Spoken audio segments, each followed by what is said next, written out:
അപ്പോൾ 2 ദിവസമായിട്ട് പറമ്പിക്കുളം കാടിൻ്റെ ഉള്ളിലാണ് കേട്ടോ ഞാൻ. പറമ്പിക്കുളത്ത് ഇവിടെ നിന്ന് 2 ട്രെക്കിങ്ങുകൾക്ക് വേണ്ടിയിട്ടൊക്കെ വന്നതാണ്.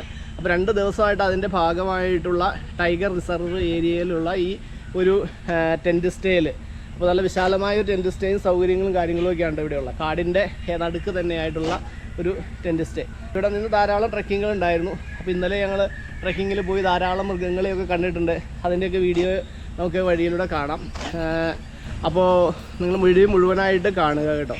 അപ്പോൾ നമ്മൾ നല്ല ട്രെക്കിങ്ങുകൾ, അത് നൈറ്റ് ട്രെക്കിംഗ് ഉണ്ടായിരുന്നു. അങ്ങനെ ഒരുപാട് വ്യത്യസ്തമായിട്ടുള്ള ട്രെക്കിങ്ങുകളും ഒക്കെ ചെയ്തിട്ടാണ് നമ്മൾ ഇവിടെ നിന്ന് പിരിയാൻ പോകുന്നത്. അപ്പോൾ വീഡിയോ ഒക്കെ നമ്മൾ എടുത്തു കഴിഞ്ഞിട്ടാണ് ഞാനിപ്പോൾ ഈ ഇൻട്രോയും എടുക്കുന്നത്. അപ്പോൾ എൻ്റെ കൂടെ ഇന്ന് ഉള്ളത്, അല്ലെങ്കിൽ ഞാൻ അവരുടെ കൂടെ ആണുള്ളത്. അപ്പോൾ നമ്മുടെ ന്യൂട്ടൺ വ്ളോഗ്സിൻ്റെ സാം ബ്രോ, ഞാൻ നേരത്തെ ഒരു മാനമുട്ടി എന്ന് പറയുന്ന അതിന് സാമിനോടൊപ്പം പോയിട്ടുണ്ടായിരുന്നു. അതേപോലെ തന്നെ ട്രിപ്പിംഗ് വൈബ്സിലെ അരുൺ ബ്രോയും ഉണ്ട്. പിന്നെ നമ്മുടെ കഴിഞ്ഞ തവണയൊക്കെ ഉണ്ടായിരുന്ന മാനമുട്ടിയിലൊക്കെ ഉണ്ടായിരുന്ന അജിത്തൊക്കെ ഉണ്ട്. അങ്ങനെ അവരെയൊക്കെ നമുക്ക് വഴിയിൽ കാണാം. അപ്പോൾ അവരോടൊക്കെ ഒപ്പമാണെങ്കിൽ ട്രക്കിങ് ഞാൻ ആസ്വദിച്ചത്. അപ്പോൾ നമുക്ക് വീഡിയോയിലേക്കൊക്കെ പോവാം. നല്ല അടിപൊളി കാഴ്ചകളൊക്കെ ആയിരുന്നു. ധാരാളം മൃഗങ്ങളും ഒക്കെ ആയിട്ട് അടിപൊളി കാഴ്ച. അതേപോലെ ഒരു ബാംബു റാഫ്റ്റിംഗ് ഉണ്ട്. അങ്ങനെ വ്യത്യസ്തമായ കാഴ്ചകളൊക്കെ ആയിട്ട് അതിനിടയ്ക്ക് ഞങ്ങൾ കാട്ടുപോത്തിൻ്റെയൊക്കെ ഇടയിൽ ചെന്ന് പെട്ടിരുന്നു. അപ്പോൾ ആ കാഴ്ചകളും എല്ലാം നമുക്ക് വഴിയെ കാണാം കേട്ടോ.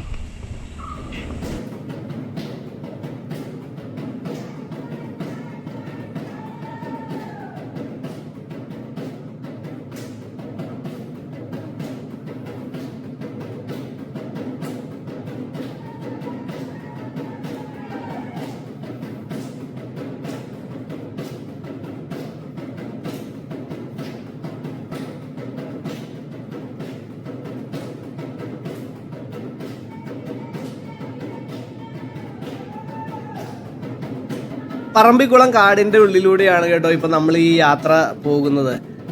വെളുപ്പിന് ഏകദേശം ഒരു 2:30 സമയത്തോടു കൂടി അങ്കമാലിയിൽ നിന്നാണ് ഞാൻ ഈ ടീമിനൊപ്പം ജോയിൻ ചെയ്തത്. അങ്ങനെ ഏകദേശം ഒരു 6:30 ഒക്കെ ആയപ്പോഴേക്കും ഞങ്ങൾ ചെക്ക് പോസ്റ്റിലെത്തി. അപ്പോൾ അവിടെ നിന്നും പിന്നെ 7 മണിക്കാണ് ചെക്ക് പോസ്റ്റ് ഓപ്പൺ ചെയ്യുന്നത്. അങ്ങനെ 7 മണിയായപ്പോൾ ഞങ്ങൾ ചെക്ക് പോസ്റ്റിൽ നിന്നും കയറി വരുന്ന വരവാണ് കേട്ടോ ഈ കാണുന്നത്. ഈ റൂട്ടിൽ നമുക്കൊരു കടുവ, ഒരു ഏതോ അതിൻ്റെ ഇരയെ പിടിച്ചിട്ടിരിക്കുന്ന കടുവയുടെ ഒരു കില്ല് കാണാൻ പറ്റി. അപ്പോൾ അത് കാണാൻ പറ്റിയെന്നല്ല, അതിൻ്റെ ഭയങ്കര സ്മെല്ലും കാര്യങ്ങളുമൊക്കെ ഉണ്ടായിരുന്നു.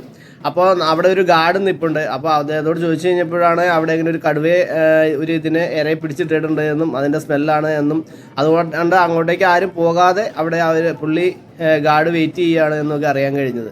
അപ്പോൾ ഇതൊക്കെ കഴിഞ്ഞിട്ട് ഈ യാത്രയിൽ പോകുമ്പോൾ ഞങ്ങൾക്ക് ഒരുപാട് മയിലുകളെ കാണാൻ പറ്റിയിട്ടുണ്ട്. മയിലുകളെ കാണാൻ പറ്റിയെന്ന് പറഞ്ഞാൽ നല്ല ഉച്ചിലുള്ള മയിലുകൾ എന്നൊക്കെ പറയില്ലേ, അതേപോലെയുള്ള നല്ല പീലിയൊക്കെ നല്ല രീതിയിലുള്ള മയിലുകൾ, അതും പീലി വിടർത്തി ആടുന്നത് ഒരുപാട് പ്രാവശ്യം ഞാൻ വീഡിയോയിലും എടുത്തിട്ടുണ്ട് കേട്ടോ. അപ്പോൾ ഇത്ര അധികം മയിലുകൾ പീലി വിടർത്തി ആടുന്നത് ഈ റൂട്ടിലാണ് ഞാൻ ആദ്യം കാണുന്നത്. അങ്ങനെ ഒരുപാടുണ്ടായിരുന്നു. അപ്പോൾ അങ്ങനെ കാഴ്ചകളുടെ ഒരു നല്ല ശേഖരം തന്നെയായിരുന്നു ഇതെന്ന് പറയുന്നത്. അപ്പോൾ ഈ യാത്ര നമുക്ക് തുടർന്ന് ഇങ്ങനെ കാണാം.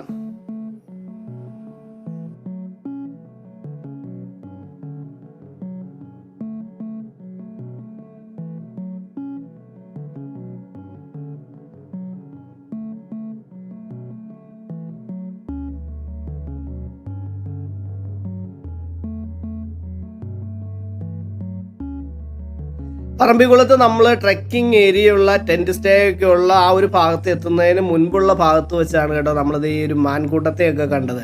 മാനുകളൊക്കെ വളരെ ആകാംക്ഷയോടുകൂടി ഞങ്ങളെ തന്നെ ഇങ്ങനെ നോക്കി നിൽക്കുന്നുണ്ടായിരുന്നു. അപകടമാണോ അതല്ല എന്നുണ്ടെങ്കിൽ ശത്രുക്കളാണോ എന്നൊക്കെ ഉള്ള രീതിയിൽ നിൽക്കുന്നുണ്ടായിരുന്നു. അതുകൊണ്ട് തന്നെ ഞങ്ങൾക്ക് നല്ല രീതിയിലുള്ള ഒരു മാനിൻ്റെ ഒരു വിഷ്വൽ ഇവിടെ നിന്ന് കിട്ടിയെന്ന് തന്നെ പറയാം.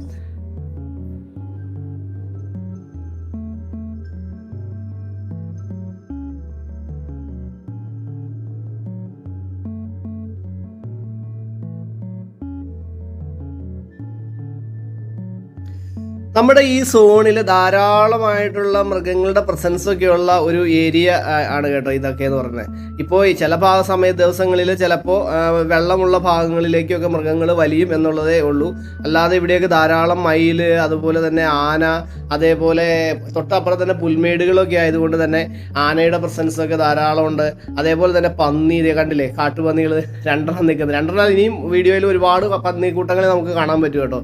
അതായത് കണ്ടോ മയിൽ പീലി വിടർത്തി ഇങ്ങനെ നിൽക്കുന്നത്. ഇനിയുമുണ്ട് ഇതേപോലെ ഒരുപാട് മയിലുകൾ ഇങ്ങനെ പീലി വിടർത്തിയിരിക്കുന്നത് കാണാവുന്ന കാഴ്ചകൾ. നല്ല രസമാണത്. അത് കുറച്ച് ദൂരെ ആയതുകൊണ്ടാണ് നമുക്ക് അത്രയും വിഷ്വൽ അത്ര ഇതായിട്ട് കിട്ടാത്തത്. എന്നാലും അതിന് വ്യക്തമായിട്ട് നമുക്ക് കാണാമല്ലോ. അപ്പോൾ ഇതുപോലെയുള്ള പുൽമേടുകളും ഒക്കെ ആയതുകൊണ്ട് തന്നെ ആനയുടെയൊക്കെ പ്രസൻസ് നല്ല രീതിയിലും ഉള്ള ഒരു ഏരിയ തന്നെയാണ് ഇത്. ഇതിനോട് തൊട്ട് ചേർന്ന് തന്നെ നമ്മൾ കാട്ടുപന്നീനെ കണ്ടു. അവിടെ തൊട്ട വണ്ടി അങ്ങ് എടുത്ത് പോന്നപ്പോഴാണ് നമ്മൾ ഈ കാട്ടുപന്നീനെ കണ്ടത്. അപ്പോൾ ഇത് ചെറിയ ഒരു പന്നിയാണ്, ഇടത്തരം എന്നൊക്കെ പറയുന്നത് പോലെയുള്ള. അപ്പോൾ അങ്ങനെ ഒരുപാട് കാഴ്ചകൾ ഈ റൂട്ടിൽ നമുക്ക് വന്നാൽ കാണാൻ പറ്റും.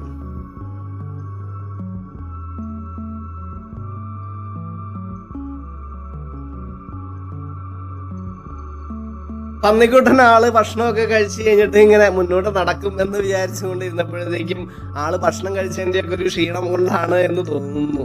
അപ്പം അതൊക്കെ അവിടെ കിടന്നു കേട്ടോ. അപ്പം ഇതേപോലെയുള്ള പല മൃഗങ്ങളും, ഇപ്പം മാനായാലും ഇതുപോലെയുള്ള പല മൃഗങ്ങളും പലപ്പോഴും ഈ റോഡ് സൈഡിലേക്കൊക്കെ വന്ന് കൂടുതൽ നിൽക്കുന്നത് എനിക്ക് തോന്നുന്നത് അവ സേഫ്റ്റി കരുതിയിട്ടായിരിക്കണം കേട്ടോ. മറ്റു മൃഗങ്ങളൊക്കെ മനുഷ്യരുടെ പ്രസൻസ് ഉള്ള റോഡിനോട് ചേർന്നുള്ള ഭാഗങ്ങളൊക്കെ ആകുമ്പോൾ മനുഷ്യരുടെ പ്രസൻസൊക്കെ ഉള്ളത് കൊണ്ട് കടുവ പോലെയുള്ള അവയുടെ ശത്രുക്കളെ കൂടുതലും അടുക്കാതിരിക്കുമല്ലോ. അപ്പോൾ അതുകൊണ്ട് തന്നെ ഈ മൃഗങ്ങളെ കൂടുതലും, പ്രത്യേകിച്ച് മാനൊക്കെ ഏറ്റവും കൂട്ടമായിട്ട് പലപ്പോഴും റോഡ് സൈഡിലൊക്കെ മിക്കവാറും കാണാൻ സാധിക്കും.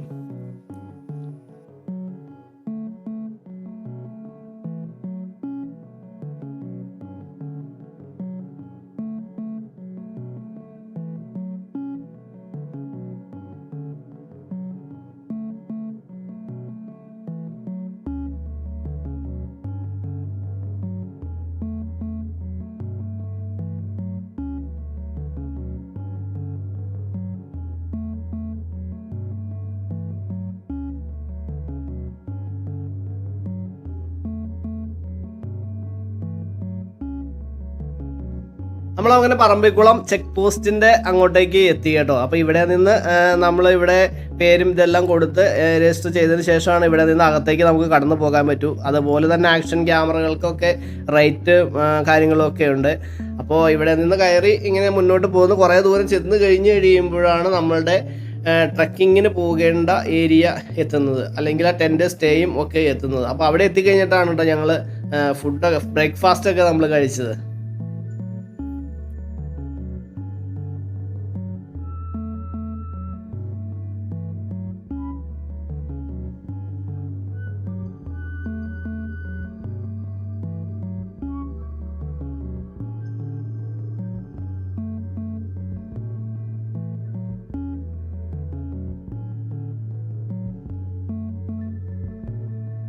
പൊതുവെ പറമ്പിക്കുളത്തേക്ക് നമ്മൾ ഇങ്ങനെയുള്ള ഏരിയയിലൂടെയുള്ള യാത്ര, അതും പ്രത്യേകിച്ച് രാവിലെ ഒരു 8 മണിക്കൊക്കെ മുമ്പായിട്ടുള്ള ഈ യാത്ര എന്ന് പറയുമ്പോൾ സ്വാഭാവികമായിട്ടും ധാരാളം മൃഗങ്ങളെ നമ്മൾ സൈറ്റ് ചെയ്യേണ്ടതാണ്. അത് കാട്ടിയായാലും ആനയായാലും. ആനകളെ പിന്നെ എവിടെ ചെന്നാലും നമുക്ക് എപ്പോഴും കാണാൻ പറ്റും എന്നുള്ള ഒരു ഇതുണ്ട്. പ്രത്യേകിച്ച് നമ്മൾ ഏത് കാട്ടിലേക്ക് ചെന്നാലും ആദ്യം വെൽക്കം ചെയ്യുന്നത് മാനുകളായിരിക്കുമല്ലോ. അപ്പോൾ അതേപോലെ ഉള്ള മൃഗങ്ങൾ ഒരുപാട് ഉണ്ടാകേണ്ടതാണ്. പക്ഷെ ഞങ്ങൾക്ക് ഈ യാത്രയിൽ സത്യം പറഞ്ഞാൽ അങ്ങനെ ഒരു എന്താ പറയുക, ഭയങ്കരമായ മൃഗങ്ങളുടെ ഉള്ള ഒരു പ്രസൻസ് ഒന്നും കിട്ടിയില്ല. പ്രത്യേകിച്ച് ഞങ്ങൾ നൈറ്റ് ട്രിപ്പ്, അത് വഴിയെ വരുന്നുണ്ട് വീഡിയോയിൽ. അപ്പോൾ നൈറ്റ് ട്രിപ്പൊക്കെ പോയപ്പോഴാണ് ഏറ്റവും അധികം കിട്ടിയത്. ഞാൻ നേരത്തെ പറഞ്ഞില്ലേ, മയിൽ ഒരുപാട് ഇങ്ങനെ പീലി വിടർത്തി ആടുന്നതൊക്കെ നമ്മൾ കണ്ടുവന്ന്. ഇത് മറ്റൊന്നാണ് കേട്ടോ. പിന്നെ ചിലതൊന്നും നമ്മൾ വീഡിയോയിൽ എടുത്തില്ല. ഇനി വരുന്നുണ്ട് മയിലുകൾ പീലി വിടർത്തി ആടുന്നതിൻ്റെ ഒരു വീഡിയോസൊക്കെ. അപ്പോൾ ഒരുപാട് കണ്ടു. അതിനകത്ത് കുറേയൊക്കെ നമ്മൾ എടുത്തോളൂ. ഒരുപാടാവുമ്പോൾ എല്ലാം നമുക്ക് എടുക്കാനായിട്ടുള്ള എന്താ പറയുക തോന്നില്ലല്ലോ.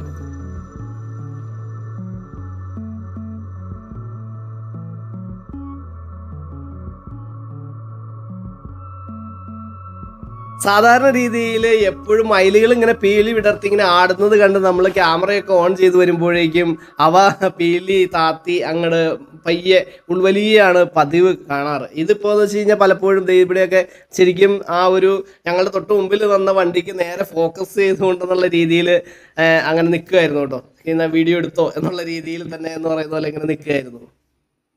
അങ്ങനെ നമ്മളിതാ ഈ ട്രെക്കിംഗ് ഏരിയയിൽ എത്തി. ഇനി ഇവിടെ നിന്നാണ് നമുക്ക് കൂടെ ഒരു ഗാർഡ് ഉണ്ടാവും.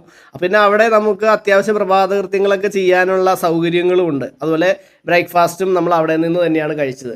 അതിനുശേഷം നമുക്ക് ഇവിടെ നിന്ന് പല രീതിയിലുള്ള പാത്തുകളുണ്ട്, പല രീതിയിലുള്ള ട്രെക്കിംഗ് ഏരിയകളുണ്ട്. കരടിയെ കാണാൻ പോകാൻ കഴിയുന്ന, അല്ലെങ്കിൽ കരടികൾക്ക് സാന്നിധ്യമുള്ള ഒരു വഴിയുണ്ട്. അതുപോലെ ആനകൾക്ക് സാന്നിധ്യമുള്ള മറ്റൊരു വഴിയുണ്ട്. അതുപോലെ തന്നെ ടൈഗറിനെ കാണാൻ സാധ്യതയുള്ള മറ്റു പാത്തുകളുണ്ട്.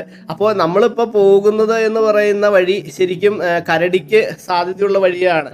എന്നാലും ഈ റൂട്ടിൽ വീണ്ടും ആദ്യമേ തന്നെ കണ്ടത് മയിലിനെ തന്നെയാണ് കേട്ടോ.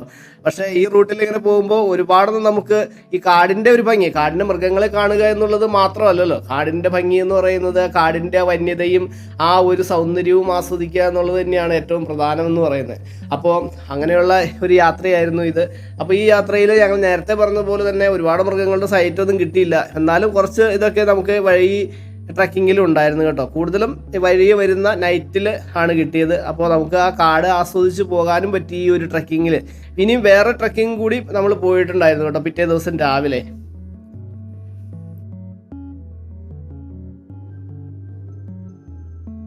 ഇനി നമുക്ക് പോകേണ്ടത് ഇതുവഴിയാണ് കേട്ടോ, നേരെ കാടിനുള്ളിലേക്ക്. ഈ കിടക്കുന്നത് എന്താണെന്ന് അറിയാമോ? കടന്നലിൻ്റെ കൂടാണ് കേട്ടോ ഇത്. പിന്നെ അത് പഗ്മാർക്ക് കണ്ടോ നമ്മളുടെ കടുവയുടെ. അപ്പോൾ ഈ കടുവയുടെ പഗ്മാർക്ക് കണ്ടപ്പോൾ ഗാർഡ് പറഞ്ഞു തന്നൊരു കാര്യമുണ്ട്, അതിൻ്റെ വലിപ്പം അനുസരിച്ച് അത് മെയിലാണോ ഫീമെയിലാണോ എന്ന് അറിയാൻ പറ്റുമെന്നാണ് പറഞ്ഞത്. അപ്പോൾ വീണ്ടും വേറെ ഒരെണ്ണം കൂടി ഇത് കണ്ടോ, ഇത് മെയിലിൻ്റെ ആണ് കേട്ടോ. കാരണം കാൽപാദം വലുതാണ് എന്നുണ്ടെങ്കിൽ അത് മെയിലായിരിക്കും. അപ്പോൾ കടുവ പോയ വഴിയിലൂടെയാണ് ഇപ്പോൾ നമ്മളും പോകുന്നത്. ഒന്നെങ്കിൽ അത് രാവിലെ എപ്പോഴെങ്കിലും പോയതായിരിക്കും. എന്തായാലും അത് അടുത്ത് തന്നെ കുറച്ച് നേരം മുമ്പ് പോയ പോലെയുള്ള പഗ്മാർക്ക് തന്നെയാണ് അത് കേട്ടോ. ഇവിടെ ഇത് കടുവ തെന്നി പോയിരിക്കുന്നതാണ് കേട്ടോ, സ്ലിപ്പായതിൻ്റെ ഭാഗമാണ് ആ കാണുന്നത്.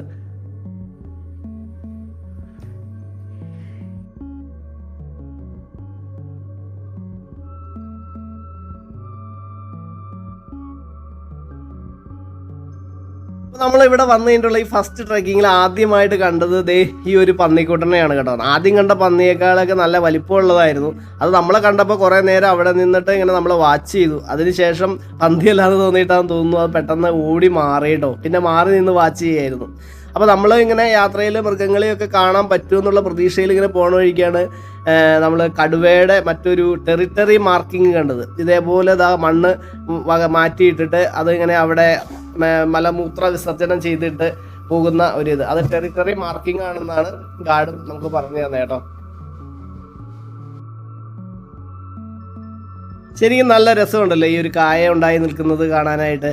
ശരിക്കും ഇത് ഒരു ദിനോസറുകളുടെ കാലം മുതലുള്ള ഒരു ചെടിയാണെന്നാണ് കേട്ടോ പറയുന്നത്. ഈ ഒരു പന്നിക്കൂട്ടങ്ങളെ കണ്ടോ, ശരിക്കും ഈ ഒരു യാത്രയിലല്ല, ഇത് കഴിഞ്ഞിട്ടുള്ള ട്രക്കിങ്ങിലാണ് ഞങ്ങൾക്ക് ഈ ഒരു പന്നിക്കൂട്ടങ്ങളെ കണ്ടത് കേട്ടോ. അപ്പോൾ അതിനെ ഞാനിപ്പോൾ ഈ സമയത്ത് കയറ്റി ഇട്ട് കാണിച്ചു തന്നു മാത്രമേ ഉള്ളൂ. കാരണം ഒരുപാട് പന്നികൾ ഇങ്ങനെ ഉണ്ടായിരുന്നു, വളരെ വ്യത്യസ്തമായ വലിപ്പത്തിലുള്ളതും ഒക്കെ ആയിട്ടുള്ള.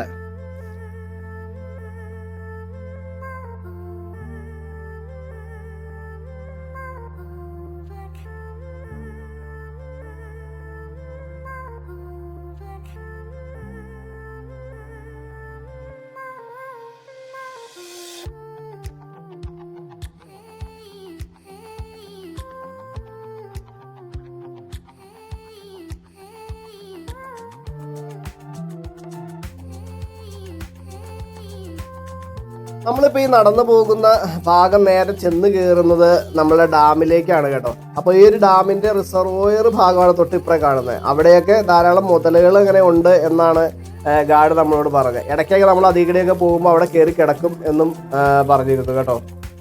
ഇപ്പോൾ പൂമ്പാറ്റകളൊക്കെ കണ്ടില്ലേ, ധാരാളം പൂമ്പാറ്റകൾ. നമ്മൾ ഈ ഒരു ട്രക്കിങ്ങിൽ ഇവിടെ മാത്രമാണ് കേട്ടോ, ഈ ഡാമിൻ്റെ ഈ ഒരു പരിസരത്ത് മാത്രമാണ് ഇത്ര അധികം പൂമ്പാറ്റകളെ നമ്മൾ കണ്ടത്. അപ്പോൾ എല്ലാവരും ഒരു എന്താ പറയുക, അതിൻ്റെ ഒരു ആ ഭംഗി കണ്ടിട്ട് എല്ലാവരും വീഡിയോയും ഒക്കെ എടുത്തു. അതിനെക്കുറിച്ചുള്ള കുറേ കമൻറ്റുകളും തമാശകളും ഒക്കെ ആയിട്ട് ഞങ്ങളവിടെ കുറേ നേരം ചിലവഴിക്കുകയും ചെയ്തു കേട്ടോ.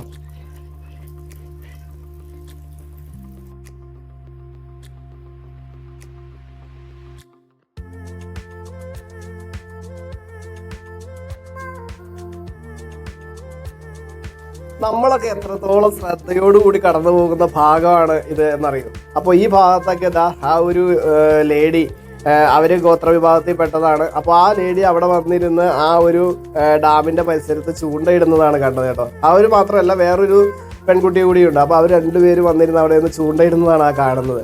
നമ്മളിപ്പോൾ അവിടെ വന്നത് കൊണ്ടാണ് നമ്മളുടെ കൂടി സാന്നിധ്യമുള്ളത്, അല്ലെങ്കിൽ അവർ മാത്രമേ അവിടെയുള്ളൂ. അപ്പോൾ ഇത്രയധികം മൃഗങ്ങളുടെയൊക്കെ സാന്നിധ്യം, ഇതിന് തൊട്ടടുത്ത് ഈ പുഴയൊക്കെ നീന്തി എപ്പോഴും ലെപ്പേഡൊക്കെ ചാടി കടന്നു പോകുന്നതാണെന്നാണ് ഗാർഡ് പറഞ്ഞത്. അതേപോലെ തന്നെ ഇതിന് തൊട്ടപ്പുറത്തുള്ള ഗ്രൗണ്ടിൽ ഇട്ടിട്ട് കഴിഞ്ഞ തവണ വന്നപ്പോൾ നമ്മുടെ അരുൺ ബ്രോയ്ക്കൊക്കെ ഒരു ലെപ്പേഡിൻ്റെ സൈറ്റ് കിട്ടിയിരുന്നു. അതായത് ഒരു മാനിനെ അടിച്ചിടുന്നത് ലൈവായിട്ട് കണ്ടിരുന്നു കേട്ടോ. അതിന്റെ കൂമ്പല്ലേ അത് ശരി, ഈന്താന്നല്ലേ അതിന്റെ പേര്? ഈന്ത.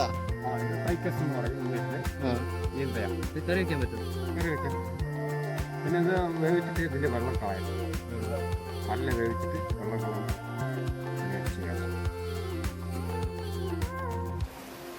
നീലഗിരി ലങ്കൂറിനെ നമ്മൾ ഈ യാത്രയിൽ ധാരാളം കണ്ടിരുന്നു എന്നിരുന്നാൽ തന്നെയും അവ വീഡിയോയിൽ എടുക്കാൻ പറ്റിയ രീതിയിൽ ഇപ്പോഴാണ് കേട്ടോ പിന്നെയും കുറച്ചെങ്കിലും നമുക്ക് കിട്ടിയത്. കാരണം ഇവയെ നമ്മൾ എടുക്കുമ്പോൾ ലൈറ്റിന് അഭിമുഖമായിട്ടല്ല എന്നുണ്ടെങ്കിൽ നമുക്ക് അതിന്റെ ഷെയ്ഡ് വരും. അപ്പോൾ നമുക്ക് അങ്ങനെ വ്യക്തമായിട്ട് കിട്ടിയിരുന്നില്ല. അപ്പോൾ ഈ തവണയാണ് കുറച്ചെങ്കിലും നമുക്ക് ക്ലിയർ ആയിട്ട് നമുക്ക് കിട്ടിയത്. കാരണം നല്ല ഒരു സൂമിങ് ആക്ഷൻ ക്യാമറകളൊക്കെയാണ് എന്നുണ്ടെങ്കിൽ നമുക്ക് പക്കയായിട്ട് എടുക്കാൻ സാധിക്കും. അപ്പോൾ സാമൂക്ക് എന്നോട് എപ്പോഴും പറയും നല്ലൊരു ക്യാമറ എടുക്കാൻ നോക്കുക എന്ന് പറയും. അപ്പോൾ നമ്മുടെ കയ്യിൽ ഇപ്പോൾ ഉള്ളത് കൊണ്ടുള്ള ഗോപ്രോയും അല്ലെങ്കിൽ S24 ഒക്കെ വെച്ചിട്ടാണ് ട്രെയിൻ നമ്മൾ ക്ലിയർ ആയിട്ട് നമ്മൾ എടുക്കുന്നത്. അപ്പോൾ നല്ല ക്യാമറകൾ എടുത്താലാണ് ഒരു പരിധി വരെ ചാനലും ഒരു കയറി വരുള്ളൂ എന്നിരുന്നാൽ അറിയാമെങ്കിൽ തന്നെയും ചാനല് ഒരു ഇതായിട്ട് കയറി വരുന്നത് വരെ എങ്കിലും ഇങ്ങനെ പോട്ടെ എന്നാണ് ഞാൻ മനസ്സുകൊണ്ട് വിചാരിച്ചുകൊണ്ടിരുന്നത് കേട്ടോ.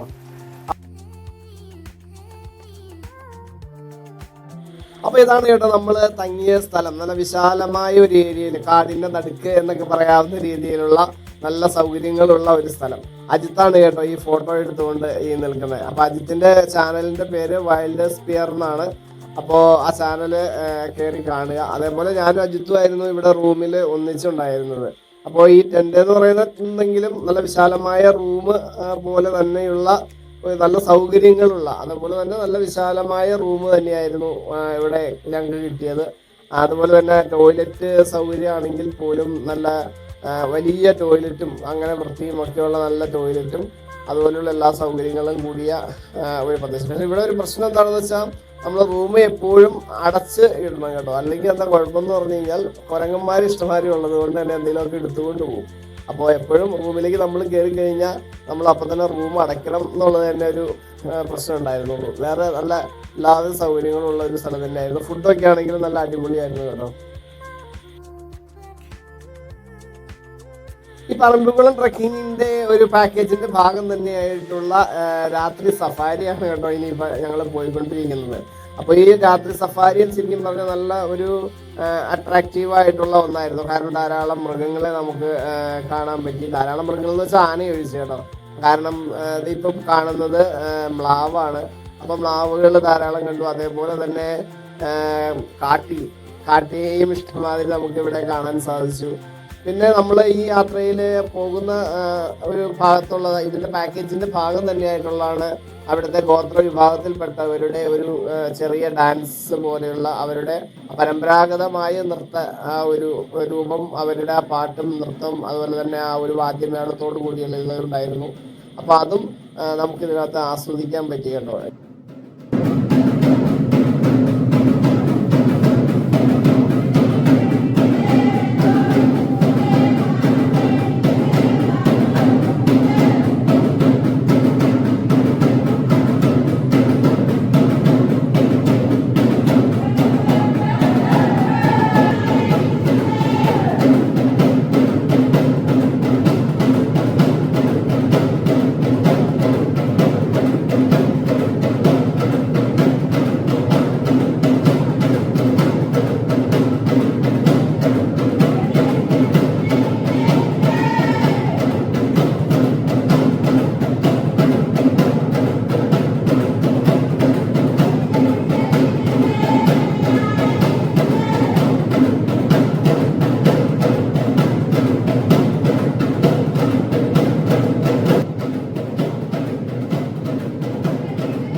കാടിനുള്ളിലേക്ക് നമ്മൾ കയറി കഴിഞ്ഞാൽ കാട്ടുകളെ കാണുന്നത് പലപ്പോഴും സുലഭമാണ്. എന്നിരുന്നാൽ തന്നെയും ചില കാട്ടുകളെയൊക്കെ കാണുമ്പോൾ നമുക്ക് ഭയങ്കരമായിട്ട് അതൊരു അട്രാക്ഷൻ ഉണ്ടാവും. കാരണം ആ ഒരു മസിലൊക്കെ നല്ല പെരുപ്പിച്ച് നിൽക്കുന്ന നല്ല മേൽക്കാട്ടുകളെയൊക്കെ കാണുമ്പോൾ, പ്രത്യേകിച്ച് അത് രാത്രിയിലും കൂടിയാണ് നമ്മൾ കാണുന്നതെങ്കിൽ അതിൻ്റെ ഒരു ഗാംഭീര്യവും ഒക്കെ ഒരു പ്രത്യേകതയായിരിക്കും അല്ലേ. അത്രയ്ക്ക് മനോഹരമായിരിക്കും. അത് നമുക്ക് ആ കാഴ്ചകൾ നമ്മുടെ മനസ്സിൽ നിന്നും മായില്ല. അതേപോലെയുള്ള ഒന്നായിരിക്കും. അതിപ്പോൾ കാട്ടിയായാലും ആനയായാലും ഒക്കെ രാത്രിയുടെ ആ ഒരു ഇരുട്ടില് നിന്നുകൊണ്ട് നമുക്കതിനെ കാണാൻ പറ്റുമ്പോൾ അതിനൊരു പ്രത്യേക ഭംഗിയാണ്.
തലേ ദിവസത്തെ നൈറ്റ് സഫാരി എല്ലാം കഴിഞ്ഞ് വന്ന് പിറ്റേ ദിവസം രാവിലെ 6:30 തന്നെ വീണ്ടും അടുത്ത ട്രക്കിങ്ങിന് വേണ്ടിയിട്ട് ഇറങ്ങി കേട്ടോ.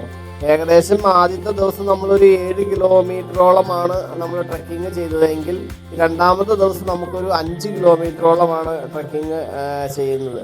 അപ്പോൾ ആ രണ്ടാമത്തെ ദിവസത്തെ ട്രക്കിങ്ങിൻ്റെ ഭാഗമാണ് കേട്ടോ ഈ കാണുന്നത്. അപ്പോൾ ഈ സമയത്താണ് നമുക്ക് കാട്ടുപോത്തിനെയൊക്കെ നമ്മൾ തൊട്ട് മുമ്പിൽ വെച്ച് കണ്ടത്.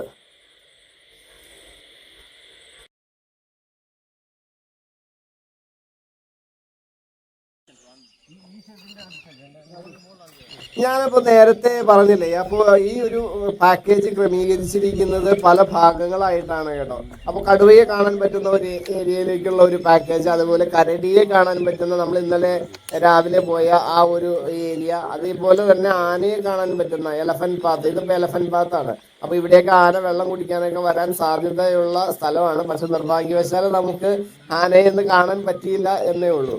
അപ്പോൾ അങ്ങനെയുള്ള പല ഭാഗങ്ങളായിട്ടാണ് ഈ ഒരു പാക്കേജിൽ ഇവിടെ ക്രമീകരിച്ചിരിക്കുന്നത് കേട്ടോ. അപ്പോൾ നമ്മൾ ഇപ്പോൾ വന്നപ്പോൾ ഒരു കാട്ടുതേനീച്ച ഇവിടെ ഒരു കൂട്ടിന്റെ മൂട്ടിൽ ചെന്ന് വീഡിയോ എടുക്കുന്നതാണ് കേട്ടോ ഈ കാണുന്നത്. അതേപോലെ തന്നെ ഞാൻ നേരത്തെ കാണിച്ചിരുന്ന ഈ ചെടി ഉണ്ടല്ലോ, ഇതിന്റെ ഒരു പൗരാണിക കാലം മുതലേ ഉള്ള ഒരു തുടർച്ചയായിട്ടുള്ള ഒരു ചെടിയാണ് ഇത്. അതായത് ദിനോസറുകളുടെ കാലം മുതലേ ഉള്ളതാണെന്നാണ് പറയപ്പെടുന്നത്.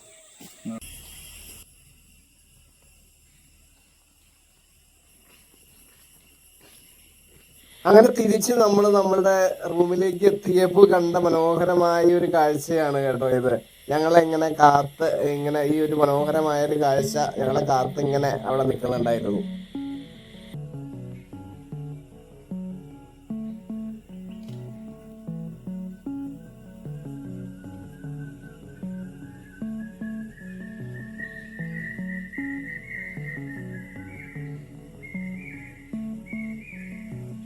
അങ്ങനെ ഈ വീഡിയോ വൈൻഡപ്പ് ചെയ്യുന്നതിന് മുൻപായിട്ട് നമുക്ക് ഒരു ബാംബു റാഫ്റ്റിങ്ങിനൊക്കെ നമ്മൾ പോയിരുന്നു. അപ്പൊ ആ പോണ വഴിക്കുള്ള 1-2 കാഴ്ചകളും അതേപോലെ തന്നെ ആ ബാംബു റാഫ്റ്റിങ്ങിന്റെ കൂടി കണ്ടിട്ട് ഈ ഒരു 5 മിനിറ്റും കൂടി ഈ വീഡിയോ കണ്ടിട്ട് നമുക്ക് വൈൻഡപ്പ് ചെയ്യാം. ഇത് പോണ വഴിക്ക് കണ്ട നീൽഗിരി ലങ്കൂറാണ്.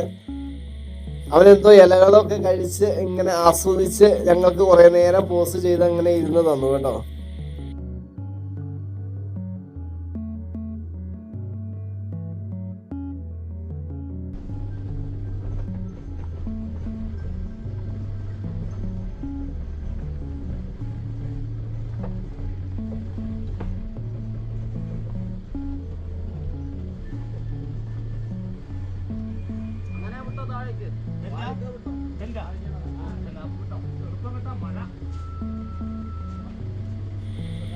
ഞങ്ങളിവിടെ എത്തിച്ചേരുമ്പോൾ വൈകിട്ട് ഒരു 5:30-6 മണി ആ ഒരു സമയം ആയിരുന്നു. അപ്പോൾ നല്ല മഴ അങ്ങനെ പെയ്യാനുള്ള ഒരു തയ്യാറെടുപ്പിൽ ഇങ്ങനെ നിൽക്കുകയാണ്. അതേപോലെ തന്നെ ഇടിമിന്നലിന് സാധ്യതയുള്ള ഒരു ഏരിയ കൂടിയാണ് കേട്ടോ ഇത്. പക്ഷെ സാധാരണ രീതിയിൽ ഇവിടെയൊക്കെ വരുമ്പോൾ ഏതെങ്കിലും ഒരു ജീവജാലത്തിന് അല്ലെങ്കിൽ അത് ആനയുടെയോ അല്ലെങ്കിൽ മാനുകളൊക്കെ ഇഷ്ടമാതിരിയുള്ള ഒരു ഏരിയയാണ്. ഞങ്ങൾ ആ ബാംബു റാഫ്റ്റിങ്ങിന് കയറി ഇരിക്കുന്ന സമയത്തൊക്കെ മാനുകൾ അതിങ്ങനെ ഓടുന്നത് കണ്ടായിരുന്നു. അപ്പൊ ലൈറ്റനിങ്ങിന്റെ ഒരു ഇത് കണ്ടു കഴിഞ്ഞാൽ മൃഗങ്ങളെല്ലാം പെട്ടെന്ന് ഉൾവലിയും. അപ്പൊ അതേപോലെയുള്ള ഒരു അവസ്ഥയായിരുന്നു. അപ്പൊ മാനുകളൊക്കെ പേടിച്ച് ഓടുന്നുണ്ടായിരുന്നു. ലൈറ്റനിങ്ങിന്റെ ഒരു അവസ്ഥയും കൂടി അവിടെ ഉണ്ടായിരുന്നു കേട്ടോ. നന്നായി മേഘങ്ങളൊക്കെ ഇങ്ങനെ വന്ന് കാർമേഘമൊക്കെ വന്ന് അങ്ങനെ മൂടി അങ്ങനെ നിൽക്കുകയായിരുന്നു ആ സമയത്ത്. പിന്നെ ഇവിടത്തെ ഒരു പ്രത്യേകത എന്ന് പറയുന്നത് ബാംബു, അതായത് മുളകൾ കൊണ്ട് കെട്ടിണ്ടാക്കിയ, അതാ കണ്ടില്ലേ എത്ര അടിപൊളിയാണെന്ന് നോക്കിയത് കാണാൻ തന്നെയായിട്ട്.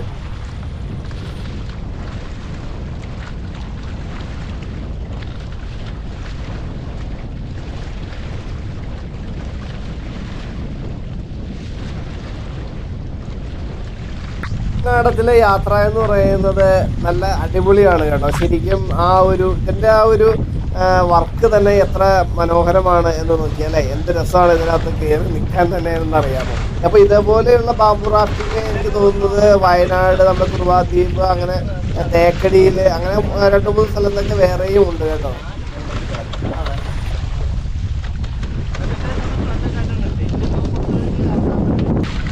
ഇടിമിന്നലിന്റെയും മഴയുടെയും സാന്നിധ്യം ഉള്ളതുകൊണ്ടും അത് മാത്രമല്ല ശക്തമായ കാറ്റും ആ സമയത്ത് അവിടെ ഉണ്ടായിരുന്നു. അപ്പോൾ ആ സമയത്ത് തന്നെ തുഴയാനും ഭയങ്കര പാടാണ്. അപ്പോൾ അതുകൊണ്ട് തന്നെ ഞങ്ങൾ അധികം നേരം ബാംബു റാഫ്റ്റിങ്ങിൽ അധികം നേരം സമയം ചെലവഴിക്കാതെ ഞങ്ങൾ അവിടെ നിന്ന് പെട്ടെന്ന് പോന്നു കേട്ടോ. അപ്പോൾ ഇന്നത്തെ യാത്ര എന്ന് പറയുന്നത് കാടും ആ കാടിൻ്റെ പശ്ചാത്തലങ്ങളും എല്ലാം അറിഞ്ഞ് 2 ദിവസം കാടിൻ്റെ ഉള്ളിൽ തങ്ങിയിട്ടുള്ള മനോഹരമായ ഒരു യാത്രയായിരുന്നു.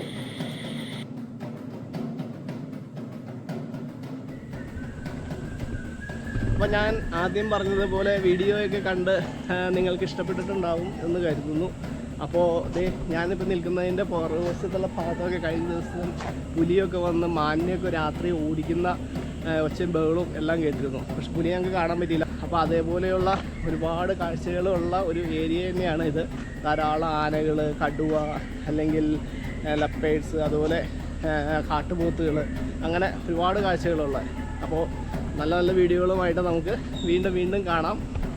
അപ്പോൾ നമ്മുടെ ചാനൽ സബ് ചെയ്യാത്തവർക്കൊന്ന് സബ് ചെയ്ത് പ്രൊമോട്ട് ചെയ്യുക. അതേപോലെ തന്നെ കമൻറ്റുകളും ലൈക്കുകളും അഭിപ്രായങ്ങളൊക്കെ അറിയിക്കുക. ഹായ്.